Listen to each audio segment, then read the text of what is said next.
Imagine a world where every step you take, every purchase you make, every door you open is authenticated by your unique biological signature. No more passwords, no more keys. Just you. Sounds incredibly convenient, right? But what if this seamless future comes at the ultimate cost? Your privacy, your freedom, and your very identity. We're unmasking the global rollout of biometric ID and facial recognition, and why your face is now the battleground for ultimate control. From the unique patterns of your iris to the subtle contours of your face, biometrics are rapidly replacing traditional identification. But what exactly are they? Simply put, biometrics are measurable biological or behavioral characteristics used to identify individuals. Fingerprint scanning is one of the oldest and most familiar forms. Each person's fingerprint has a unique pattern of ridges and valleys. A scanner captures this pattern, converts it into a digital template, and compares it to a stored version for verification. Then there's facial recognition. Cameras map your facial features, like the distance between your eyes or the shape of your nose, creating a unique digital faceprint. This technology can identify you in a crowd from a distance. Iris scanning is even more precise. A camera uses infrared light to capture the intricate, unique pattern of your iris, which is stable throughout your life. Voice recognition analyzes the unique characteristics of your speech, including pitch, tone, and frequency. All these technologies work on the same principle. Capture a unique biological marker, convert it into data, and use that data to confirm you are who you say you are. This process is making daily life incredibly efficient, but as we'll see, efficiency often comes with hidden trade-offs. The arguments for adopting biometric ID are powerful and undeniably appealing. The core promise is a one-two punch of unparalleled security and lightning-fast convenience. Think about it. Your biological markers are unique to you and nearly impossible to forge, unlike a password that can be guessed or a key that can be stolen.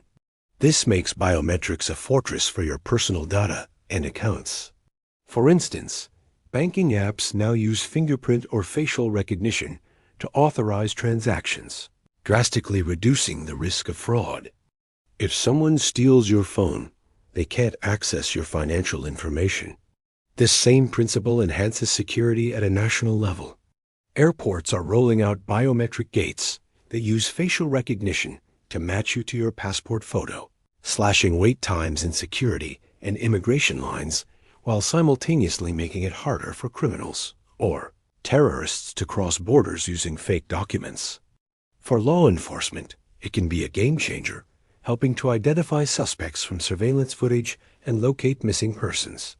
On a daily basis, the convenience is a huge draw. Imagine a world where you never need a key, wallet, or even a passport again. Your face or fingerprint could unlock your front door, pay for your groceries, start your car, and board a plane. We're already seeing this with features like Apple's Face ID or Samsung's fingerprint sensors. The vision is a seamless, frictionless existence where your identity is your key to everything. This dream of a safer, more streamlined world is the primary driver behind the global push for biometric technology. But the convenience comes with a chilling cost. Every time your face is scanned or your fingerprint is captured, a piece of your unchangeable identity is converted into data. And that data can be collected, stored, and potentially misused. This leads us to the profound privacy concerns at the heart of the biometric debate. First, who owns your biometric data? When you use a service, are you giving a corporation permanent ownership of your faceprint? The terms of service are often vague. Second, how secure is this data? We hear about massive data breaches almost daily. If a hacker steals a database of passwords, you can change your password. But if they steal a database of fingerprints or facial scans, you can't change your face. This data, once compromised, is compromised forever, leaving you vulnerable to identity theft on a scale we've never seen before. Perhaps most alarmingly, this technology enables the rise of mass surveillance. In some parts of the world, Vast networks of CCTV cameras, equipped with facial recognition, are already a reality. Governments and corporations can track your movements, identify you in public spaces, and log your activities without your knowledge or consent. This transforms public spaces into zones of constant, passive monitoring. It can be used to identify protesters, monitor minority groups, and create detailed profiles of citizens' lives, their habits, their associations, their beliefs. This isn't just about security anymore. It's about control.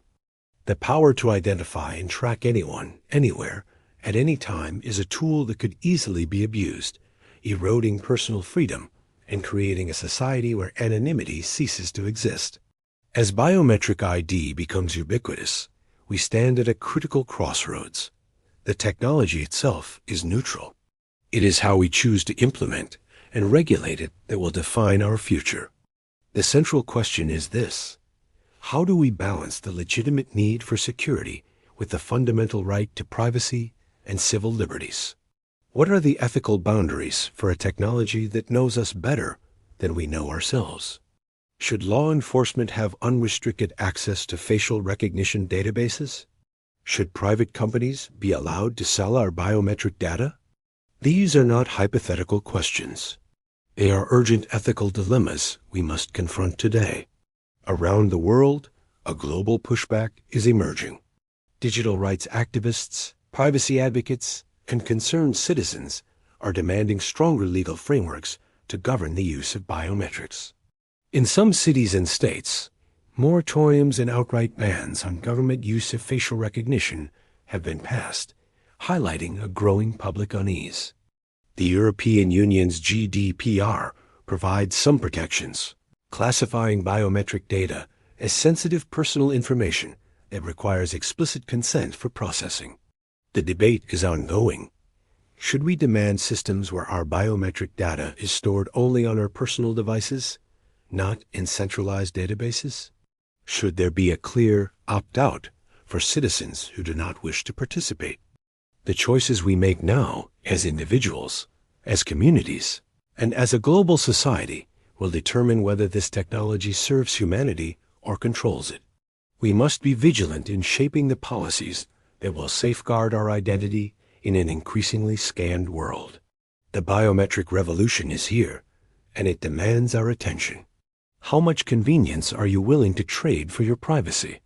Share your thoughts and concerns in the comments below, and don't forget to subscribe to Zeitgeist Zenith for more deep dives into the spirit of our times. Thanks for watching.